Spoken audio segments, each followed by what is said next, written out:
This is Johnny Bluestar. Welcome to Threshold, a global media event.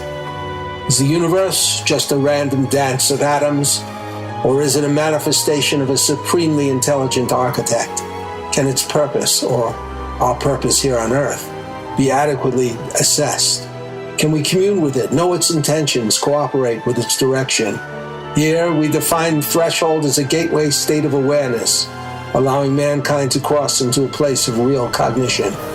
Threshold allows us to approach questions of higher reality through the door of experience rather than mere belief. Welcome to Threshold, where we tear away the veil from commercial media, bringing our audience and participants into another realm of reality and enhanced communication.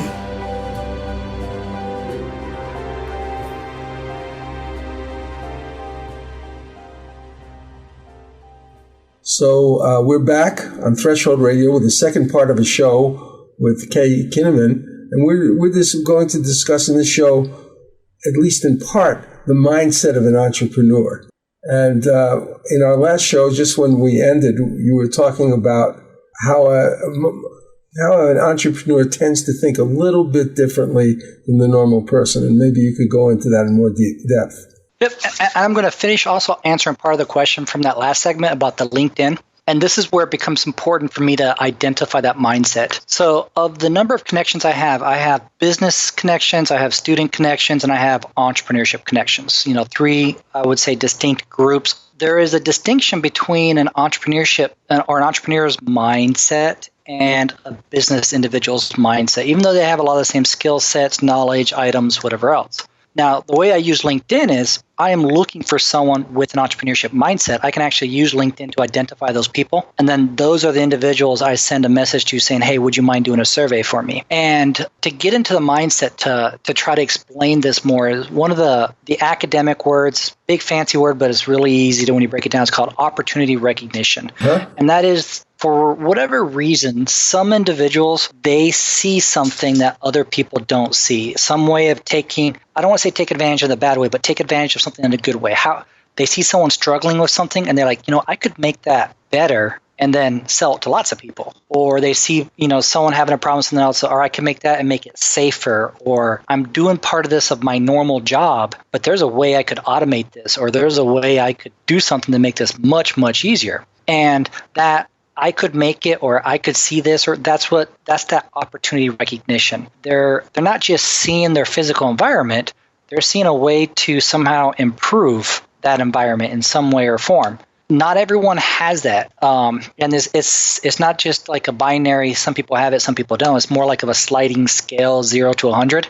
But most people are kind of near that bottom edge of probably like, the 20s or 10s, whatever else. But then you got some of these people up in the 80s and the 90s. Those people that are really high, usually they'll do something. And, once they're successful at it, they do it again, and something else. And we give those guys the term serial entrepreneurs. But it's that mindset of seeing something and that they can do something with it. You know what I'm saying? Yeah. There's an immediate connection to, usually customers. I'm thinking, again, this is one of the entrepreneurship events I went to. This individual designed, I want to say a trolley, but a hand truck, that's the correct term, for lifting heavy things, whatever else, and moving them back and forth. Yeah. He designed a wheel system so that they could go upstairs much easier and not risk falling back over or something like that. You know what I'm saying? And he was a delivery person for the longest time. And he's like, for some things you have to really lean back and put your back into it, or else, it could, literally slingshot you over the top as it fell back down the stairs or something like that. So he saw a way to improve the product that he was using every single day, but it wasn't just for him. He's like, this could be for everyone who's making deliveries using these hand truck items. And so that's where I would key in on that opportunity recognition item. So I think that's a fundamental difference between entrepreneurs and, quote, non-entrepreneurs. Right. The other thing, and this is where the research kind of focuses, again, on that opportunity recognition, is risk level. How much risk is an individual willing to take? And this is some really interesting research lately on it. Most people used to think that entrepreneurs were inherently risky people, and the new evidence is kind of backing away from that. They're perceived by, I want to say us as normal individuals, as being more risky. But if you are I would like to use you as an example. What did you do before you started doing podcasting items? What was your job skill? I guess you'd say for a long period I was kind of a freelance writer. But I worked for clients, but I've always, for years and continue to do so, created my own proprietary products. So that goes back a long way. Okay. Well, I can use that writing as an example, though. Most writers aren't, writing their own novels, whatever else. They're writing stuff for corporations or businesses or whatever else. And so at some point in time, you've developed a writing system that works well, or you saw something like that where you're able to tweak it and take advantage of it. But a lot of people just are going to see that normal everyday activity as kind of like their boundaries. That's their box, and that's what they function in. Does that make sense? Yeah, sure. I know. Now, even though that might be the box that you're in, you could talk for hours and hours, I'm sure, about the writing industry, the literary industry that I know nothing about. You know what I'm saying? That level of knowledge that you have about that industry, it gives you an advantage over me about being able to assess a different individual. So you could look at their work, or you could look at what they're doing, and you would be a better gauge of if that would be something writers would be interested in or not interested in. Does that make sense? Mm-hmm. Yeah. Because of your background? Mm-hmm. From the business background, we're looking at that situation and we're being like, oh, that's risky. You know what I'm saying? But inside the business, or specifically inside that entrepreneur, usually they have some type of special knowledge, but this is their career, their industry, the area that they're working in. They have knowledge that the others don't have. And so that's kind of reduced what they think is risky, if that makes sense. Well, the overall starting a business for anybody would be very risky, right? Over a period of 3 or 5 years. But if you're a certain type of character, you have a certain type of character, maybe the risk is reduced just drastically with this mindset that you're talking about. Yes, and so they're seeing something that other people don't see. And so it's whatever they're doing, it's still inherently risky. And risk and risk go together. The more new something is, the more untested it is, the more risk it is, because you might think it might be a great idea, but no one else might, agree with that. I'm going to go back and use a real world example here. When Google Glass came out, the eyeglasses for recording and everything else, I thought that was a wonderful idea. And I'm still shocked it didn't take off. You know what I'm saying? Yeah, and I think eventually, in 5-10 years, they're going to be reintroduced and they're going to be huge. You know what I'm saying? But the market wasn't ready for it at that point in time. You know what I'm saying? Well, I was going to give you an example of that.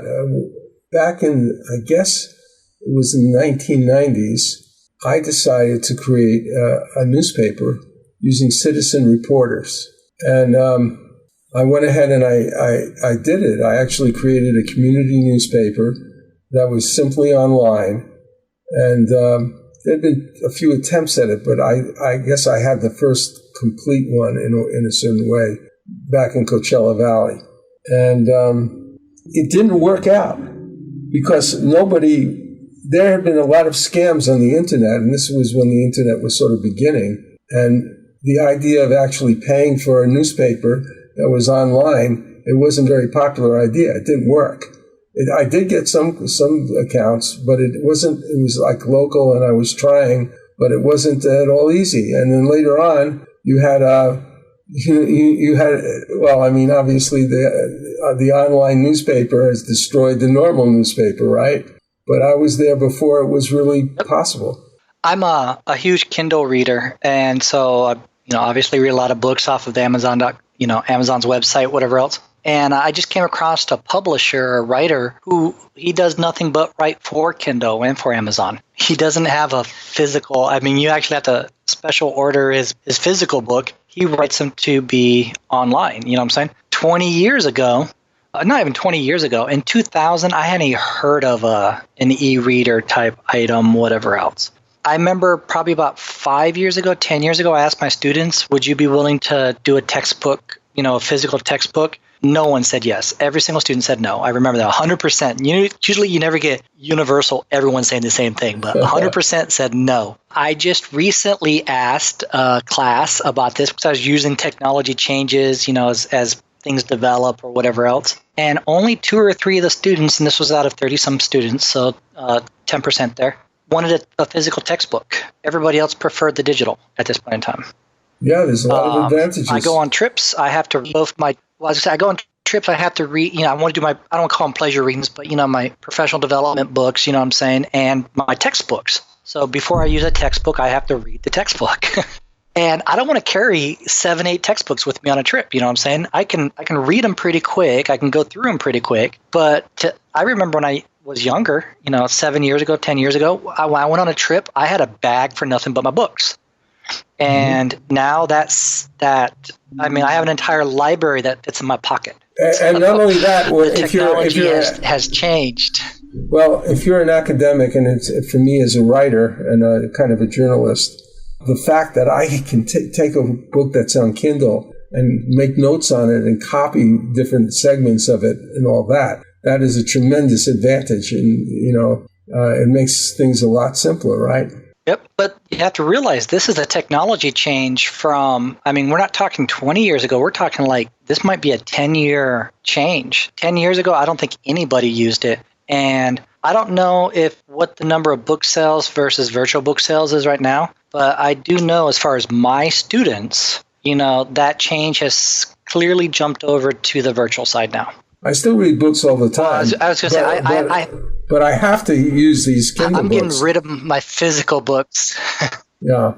Well, I'm getting rid of my physical books. I'm getting ready to do that move again to go to South Dakota. And as I pack up this time, the only physical I'll be keeping are my textbooks. And the only reason I have physical copies of the textbooks is a student will come into my office and, they'll say something like, that wasn't covered in the textbook or whatever else. I don't want to pull out my Kindle and go, you know what I'm saying? So I'll give them the physical one because I know it's in there, whatever else marked off. So I'll have a physical copy of the textbooks I use and then a couple reference items. But all my other books, I'm looking at my shelf right now, famous read, I'm sure everyone's probably did this, The Psychology of Influence of Persuasion, The 7 Habits of Highly Effective People. Yeah. I'll put those on my shelf so I can give them to students, but I don't read these. When I go back and relook at these ones, whatever else, I don't read them anymore.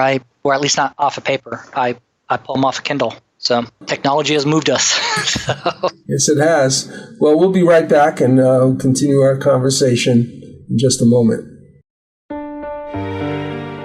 This is Johnny Bluestar, CEO of New Galaxy Enterprises, a media content development company. One of the most exciting projects I've regularly been involved in is the creation of nonfiction books, often collaborating with new authors on a wide variety of topics, either through editing or through writing, sometimes being guided by the client's direction or collaborating directly with the client. In this capacity, I've worked on a book on abolishing the caste system in India, a system of selling with integrity and sensitivity towards client and product, several fascinating memoirs, one with a Korean War veteran and crime fighter, and another with one of the greatest ventriloquists and television producers in the 50s and 60s. To learn more about New Galaxy, see samples of our work, or talk to us about your project, please go to www.newgalaxyenterprises.com and fill out the contact form. In Ken Eads' book, The Involuntary Spy, Seth Rogen, a scientist, after having discovered a major deception created by a multi-billion-dollar worldwide agribusiness giant that he works for, is driven by his conscience to release the information to the public at the peril of his reputation, career, and life itself. To do this, he must take refuge in Moscow. Here is an excerpt. Chapter 4. Yuri helped Seth settle into the safe house in Moscow. Tomorrow night, he would take the 9-hour flight to the Far East. From the apartment, he could see the colorful and distinctive towers of St. Basil's Cathedral from his window, and the glittering gold onion domes of the Church of Annunciation in the Kremlin. This was the Kremlin he had seen so many times on television. Back then, during the Cold War, it had represented the seat of the Empire of Evil. Now, it was oddly beautiful. The American press was already doing damage control on Seth's report to Russia Today. The president called it propaganda, and said that the United States was against the manufacture of biological weapons.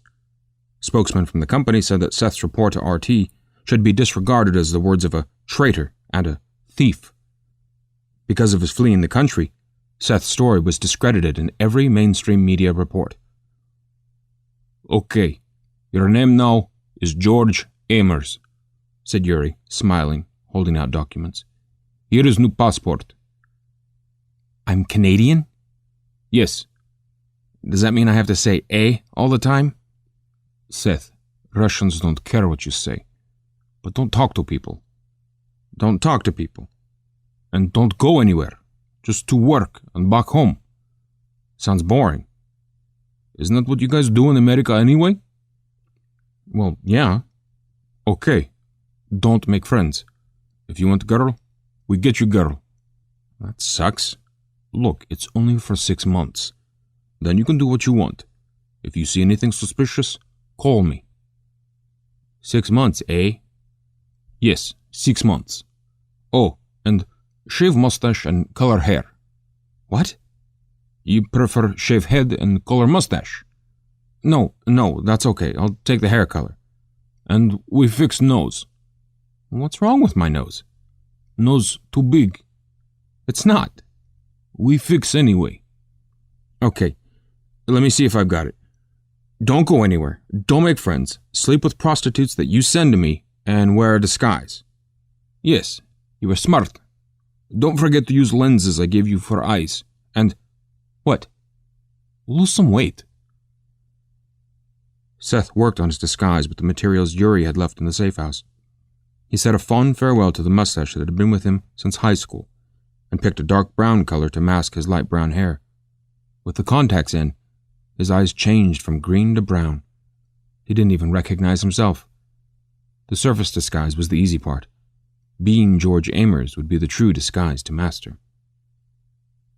And here's a beautiful ballad by Zave Music called Believe. Where to start? Stay strong and keep loving our hearts. And we mustn't forsake or forget who we are, as our future and past are written in the stars. Every day of our life we should pray to the sky. We are one, we are love, you and I. Believe.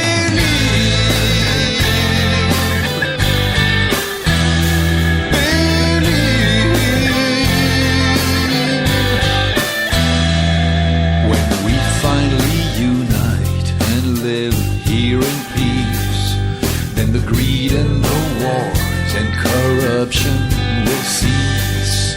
But we will see much loss, and for that we will grieve. In the end it is love we'll receive.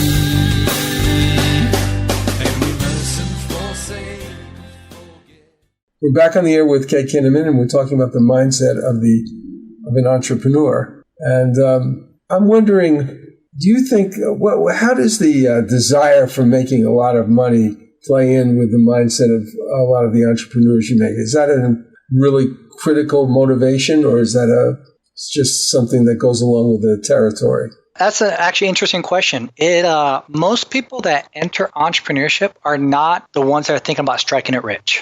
It's one of the few areas in the gender, I was going to say there's a gender gap difference between this, but it is getting smaller at this point in time. If you ask people why they entered entrepreneurship, I'm going to go back, 20 years ago, a lot more of the males would have said, I want to be rich. I want to be the next Steve Jobs or, whatever else. And females would usually say security and lifestyle. Move forward to nowadays, right now, the number of females that want to, quote, strike it rich has increased, but the number of males who are looking for lifestyle or income replacement has also increased. And so it's gotten much, much more similar. But even though it's got much, much more similar, the bigger area of why people enter, do their own business is not money.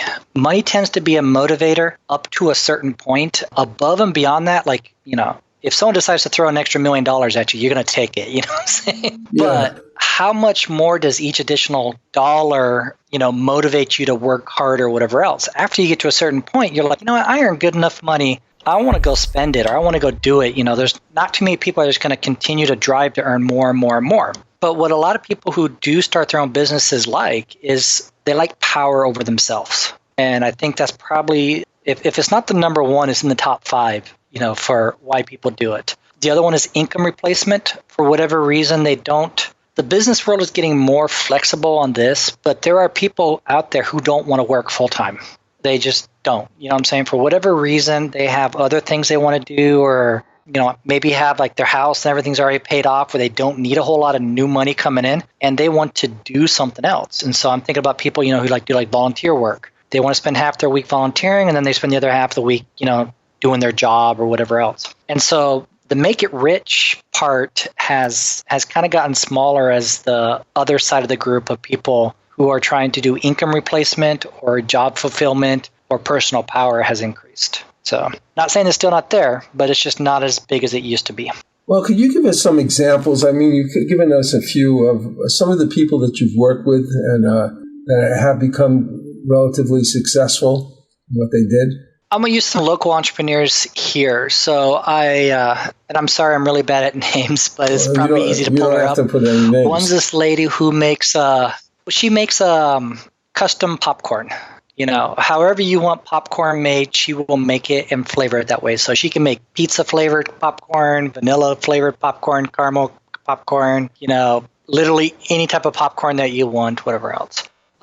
She is, she'll partner with organizations that are trying to do fundraising. And so, she partners with them and that's how she gets some of her sales. She has a booth at the farmer's market, I believe, as far as selling it, whatever else. Now, if you want to throw more money at her, I'm sure she'll take it. You know what I'm saying? But her main thing was to start up kind of like her business and have the power, to do that. Another individual I'm thinking of, he created a line of, I want to say herbal remedies for athletes, for sports athletes. Mm-hmm. He used to be a professional. I think he was professional. If not, he was really high amateur side, but I believe he was professional kickboxer type person. Uh-huh. And, you get injury, you used to rub the Bengay stuff on it, whatever else. And, his thing was like how many chemicals and how many, what are you putting on your body, you're in your body type thing, whatever else. And so he went and designed some products that would, be similar, but were, quote, natural. You know what I'm saying? Like aloe vera or something.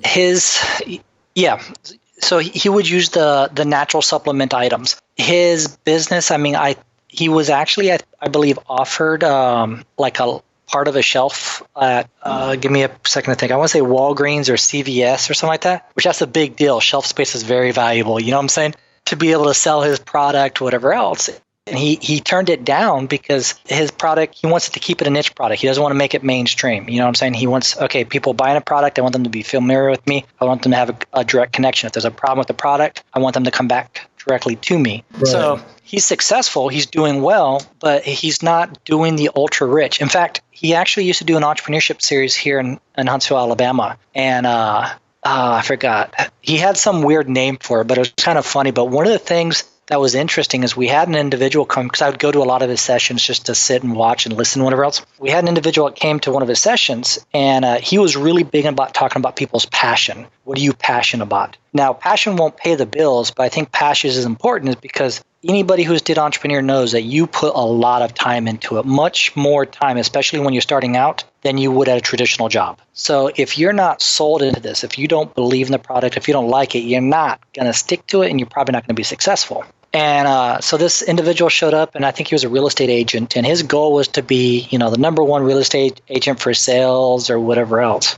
And he kept trying to get to him. He's like, why do you want that? Like, what's motivating that? What's driving that? And the person didn't really have an answer. For me as a management professor, what I'm looking at when someone says that or when they look at those items is there's a phrase I use for teaching. And it's kind of convoluted, but it does make sense. How do I get you to want to do what I want you to do?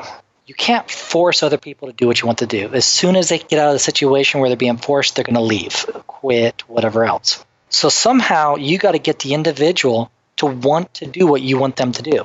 Usually that means like some type of goal alignment. So the individual wants to, say, earn more money. Okay, well, if you do these projects successfully, we'll give you a promotion.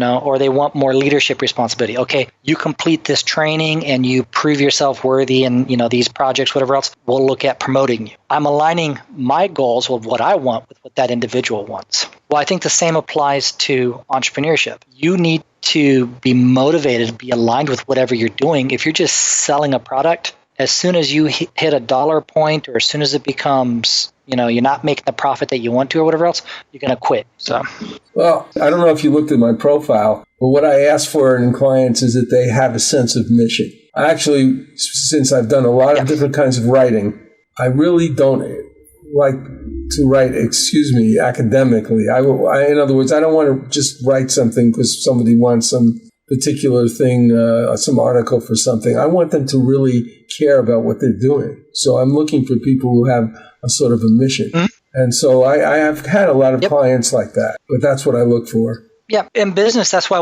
we talk about the mission statement being so important. How do you get people tied into an idea or, that mission statement that's going to motivate them? Well, remember I was talking about strategy and entrepreneurship? Yeah. One of the first things in strategy we teach you to do is make a mission statement. Well, entrepreneurship is no different than strategy. It's just the number of people that you have.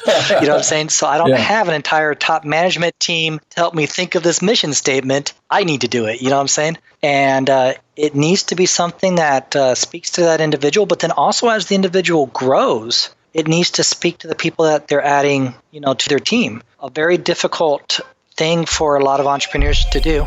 They'll start expanding their brand new team, but their new team members are not aligned with what they want. You know what I'm saying? They're looking for a paycheck or they're looking for whatever else. And it's not what the original founder kind of started their business for.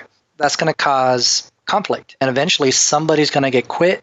Somebody's going to quit or somebody's going to get fired or there's going to be a, really ugly breakup going on. But, my general thing is mission statement is one of the most important things to do.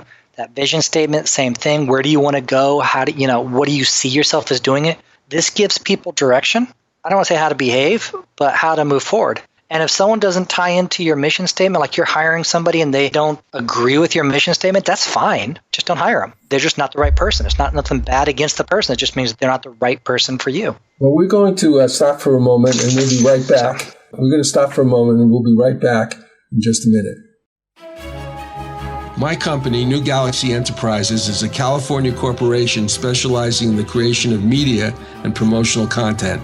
We are focused on original, innovative projects that are good for humanity. These projects could be nonfiction books or novels, fictional screenplays or documentary content, websites and website content, commercial advertising content for print, audio, or video products on the internet, television, or radio, musical scores for advertising, television, or film, video, audio editing, etc. We want to promote products and projects that support the environment, encourage a healthy experience in living, developing, nurturing, and useful technology, and offering platforms for positive, socially constructive entertainment or informative, transformative media. Our experience in creating a variety of products like this is rather vast, and we offer client-based and collaborative products, as well as the opportunity of active investors to join us in the creation and promotion of proprietary products, some of which are in latter stages of development. For more information, go to www.newgalaxyenterprises.com. That's www.newgalaxyenterprises.com. If you're interested in talking to us, just fill out the contact sheet and we will get back with you. If you're not fond of books, you may be interested in watching Dr. Rodier's slide presentation on his website, hugorodier.com. That's HUGORODIER.com. It lasts 48 minutes and explains the simple roots of all diseases with pictures and graphs that are easy to understand. The presentation includes basic principles of physics, philosophy, anthropology, and history to truly integrate the most vital pillars of human health. And now Patricia Welch in Fly Me to the Moon.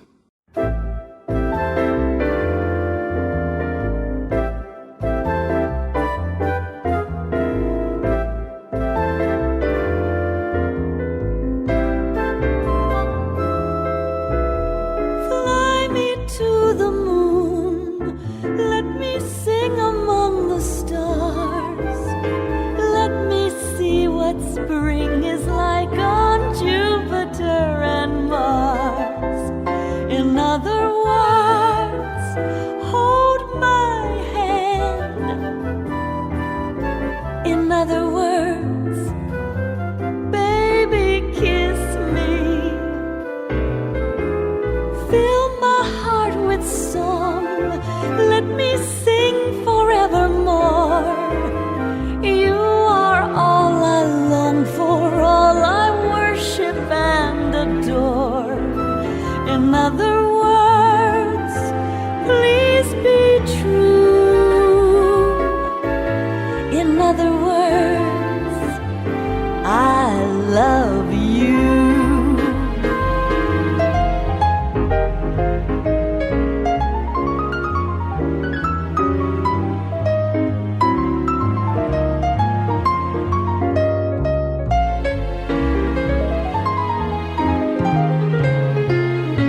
with song.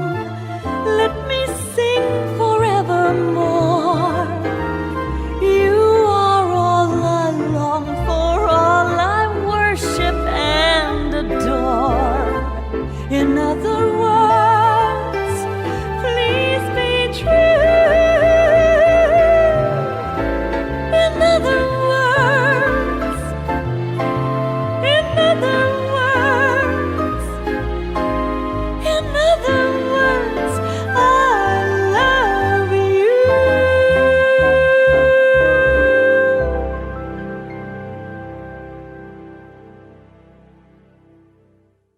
This is Johnny Bluestar with K Kinnamon, and we're discussing the mindset of the entrepreneur. And you know, one thing we haven't really discussed yet, Kay, is we haven't discussed failure. I think that I would say, having looked at a lot of books and a lot of people who are entrepreneurs, a lot of them will say that failure is extremely important in terms of developing yourself as an entrepreneur. How do you think about that?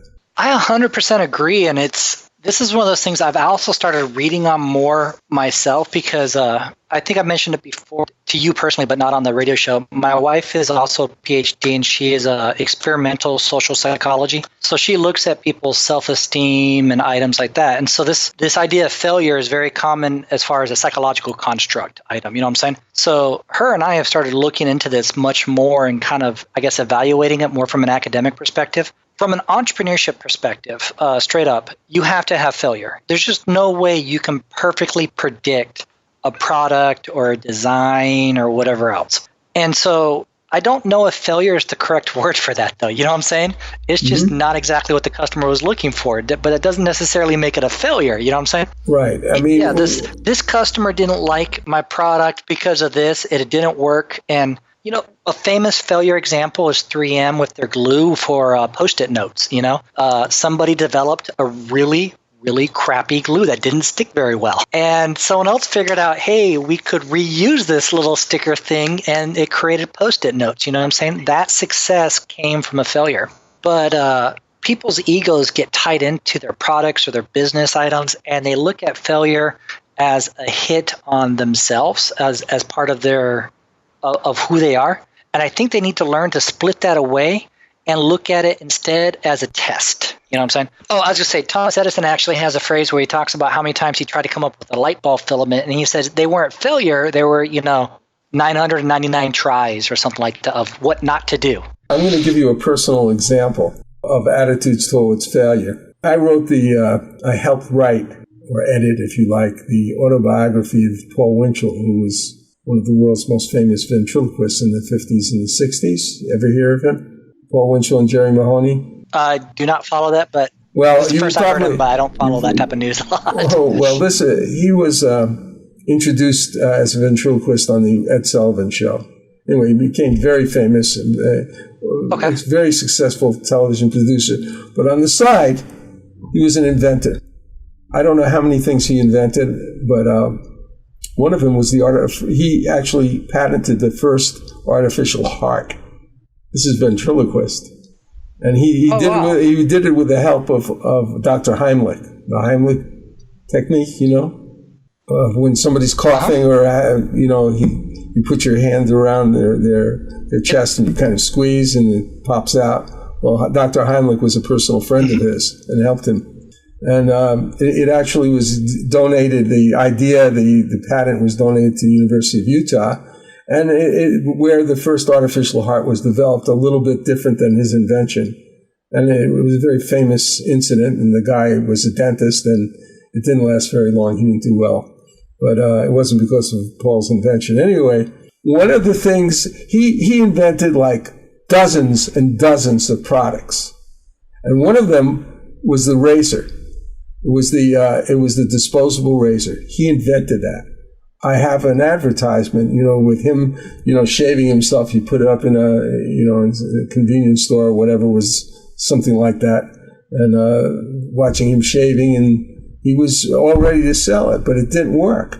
He did not renew his patents for dozens of things, and the disposable razor business is probably $1 billion business by now, billions of dollars, right? But he invented it and he gave it up. Mm-hmm. And there were other things he invented that he gave up because he got disillusioned. And he was famous. He was real famous. But he didn't have there was a part of him that he heavily penalized himself for those failures. And he didn't look at himself really as a success. He wanted to be a famous actor, too. And he had programs where he had some of the most famous actors in the country on his show. But he himself didn't make it to that level that he wanted to. And he was probably the most beloved ventriloquist in the world. And yet he never could find comfort in himself. So that's my story. Yeah, it actually has a number of things for entrepreneurship. I make a very big distinction between inventors and entrepreneurs. Mm-hmm. Inventors come up with items, like they see the fix, but they don't see the marketplace correctly for whatever reason. Like you said, the disposable razor. I mean, that, Gillette took that and ran with it, and did turn it into like $1 billion industry, There is a marketplace out there, but he wasn't able to, for whatever reason, he wasn't able to introduce it, to that market. You know what I'm saying? Yeah. And I'm not saying he did anything wrong. This actually goes back to another thing about entrepreneurs I think that is extremely important is even though usually entrepreneurs start up with a single individual, whatever else, you really quickly need to grow into a team. No single individual is going to have all the skill sets and all the knowledge and all the items that you are going to need to bring product to market or a service to market. And he might have been a great inventor, but that's where you need a marketing person, a salesperson, somebody who can get it in front of the customers in such a way that they want to buy it. I'm thinking back, back in the 40s and the 50s, they used to have those X-ray machines, in drugstores. We go in there and you could look at your feet live and stuff like that. I think it was in shoe stores too, right? At one point. Yeah, to see the alignment of your feet as it lines in the shoe, whatever. Okay, but these were all gimmicks to help sell the item, whatever else. Now those ones were kind of bad because that level of radiation is not healthy. Right. But the point behind it is it was a way to get that product or get an item in front of a customer that make them take notice. You know what I'm saying? I think the same thing applies for the internet now. People think you put up an advertisement, you put up a website, that's enough. No, you got to do something to get your website noticed. You know what I'm saying? So I am not an internet marketer or whatever else, and so they'll probably send me notices and correct me on this. But putting up a blog or putting up something that drives traffic to your site so they see the information, or putting up a small video or something like that, multimedia content or something like that, people can see. Just the page by itself is no longer going to be enough, quote, marketing anymore. If someone's looking for you, they'll be able to find you and find the information. But you have to go that extra step beyond there and get it in front of the people that actually want to buy the product. If he was advertising in, drugstores, maybe, I don't know what he did for real, so maybe he did do this. But, that's something where I would go find a bunch of barbers, who are shaving people and say, hey, shave with this. I'll provide you it for free. You shave people with this and tell them they can buy one themselves. Yeah, that's a great idea. Well, I don't think he did. I think he could create all the advertising materials and everything, but I don't think he could figure out how to distribute anything. So it stopped at a certain really very valuable point, but he didn't take it farther. I don't know why, but my older brother's an accountant, and he owns his own accounting firm up in Indiana.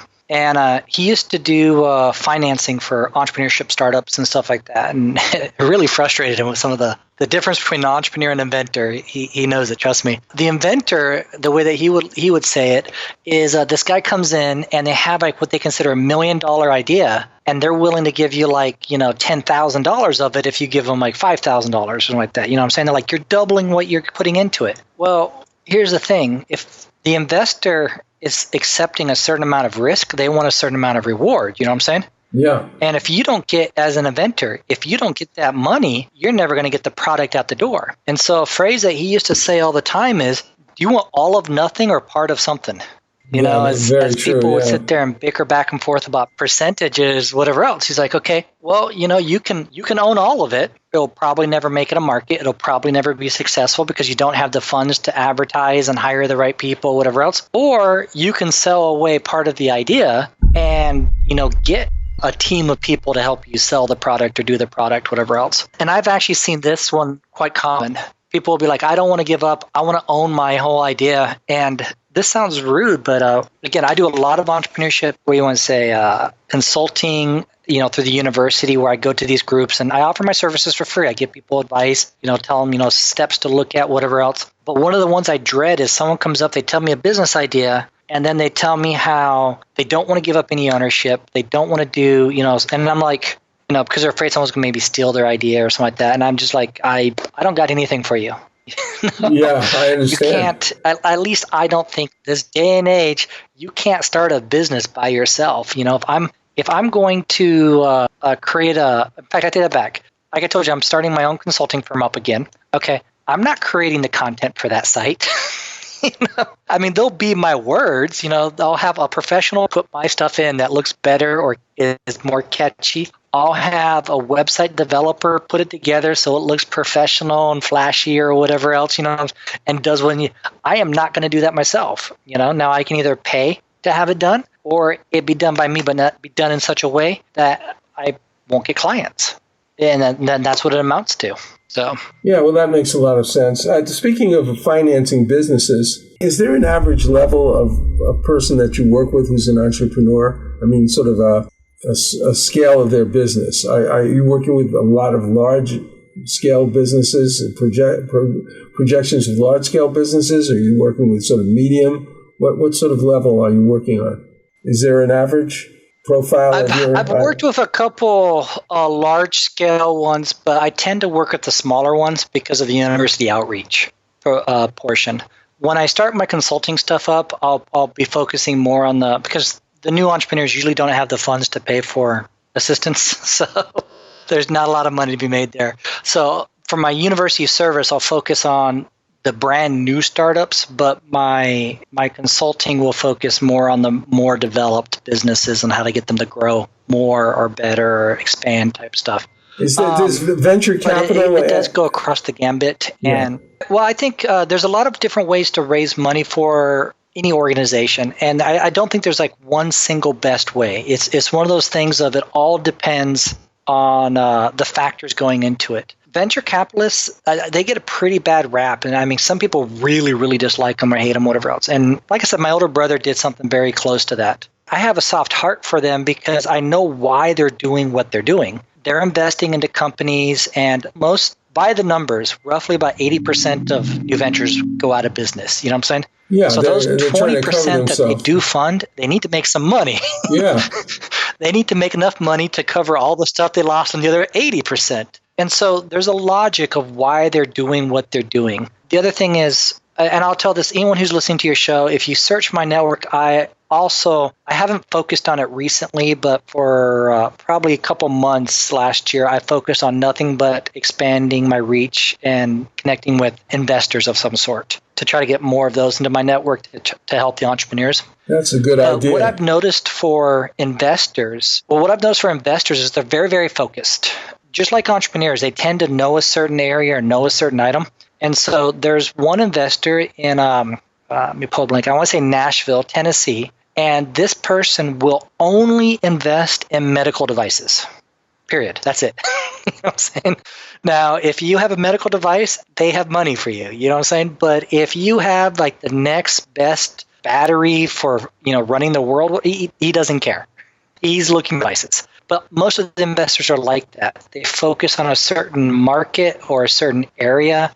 I know a lot of investors that focus on certain regions, you know what I'm saying? So they're trying to do community development type items. So Florence, Alabama actually is like that. There's a couple investors. They've pooled some money. And if you're going to start up a business in Florence, Alabama, they will help you out and invest money into your business. But if you have $1 million idea and you're from Chicago, they're not interested in investing in Chicago. So for a lot of investor items, you really need to search to make sure there's a good fit. And there's a number of ways to do it. I mean, you can go the angel investor route. You can do the venture capitalist route. You can do GoFundMe. I know some people who did GoFundMe successfully. It all depends on your product and what you're trying to do, though. So I had someone ask me a question recently. I went out and found a book, and I haven't had a chance to read it. So as soon as I finished reading it, one of the things I started doing is writing book reviews. If it's a good book, I'll let you know. Share it to your readers. Well, listen, I want to thank you so much for your visit with me. It's been extremely enlightening to see it in this perspective. So I wish you well, and we'll be in touch. We're in the same network. Okay. Well, again, thank you for your time. I appreciate it. If you ever have a question or problem or anything else you want to follow up with me, you're more than welcome to. Same to your listeners. I'm not hidden on LinkedIn. I have an open network. So anybody who wants to connect with me and has a question or whatever else, and I can help out, I will. If not, hopefully I know someone who can help out, and I'll send you that direction. Well, thank you. The Coalition is a unique project designed to empower its members both individually and collectively. Besides individual empowerment, its broader focus is on the restoration, protection, and enhancement of citizen and human rights throughout the world through the aid of its members.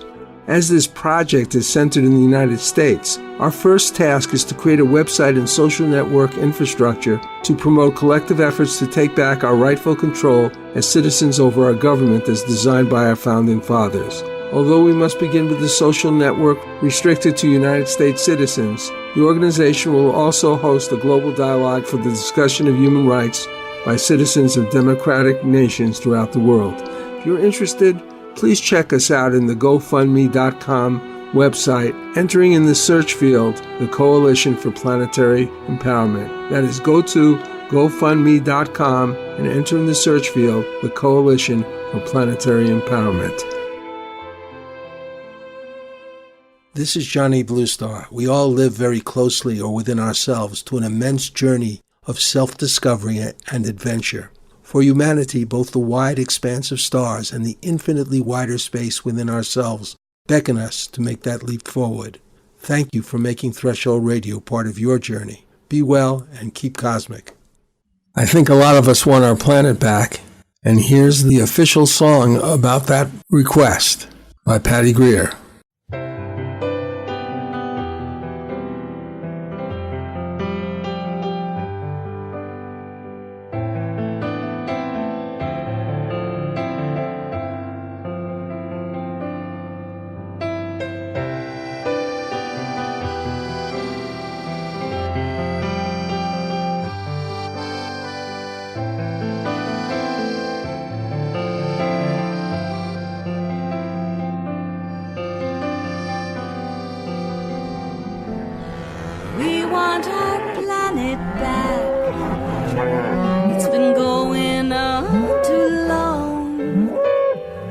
Everyone is waking up and the animals are strong.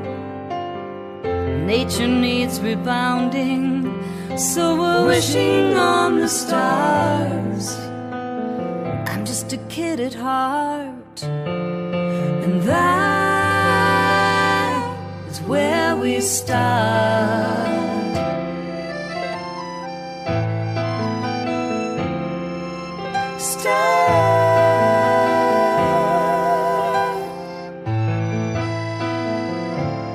Who's in charge here? Who's in charge here? Let's do it differently. It's sickening all the people, and it's killing all the trees. It's falling in our eyes, and it's getting harder to see the beauty that is our world and the freedom to be free.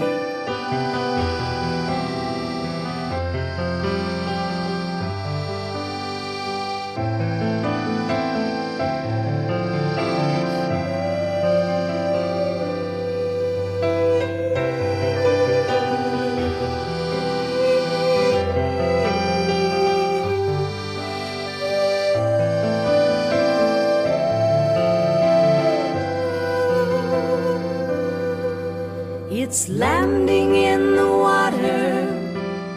We know it's in the air. It's time for you and me to show we care. Say no to GMOs hiding in our food, and no to fluoride in our water too. Who's in charge here? Who's in charge here? Let's save this family and do what's right for Earth and you and me. Step into the new way, where we live in harmony. No more war, no more fracking, we are free. Who's in charge here? Who's in charge? Let's do it differently. Sickening all the people, and it's killing all the trees. It's falling in our eyes, and it's getting harder to see the beauty that is our world and the freedom to be free.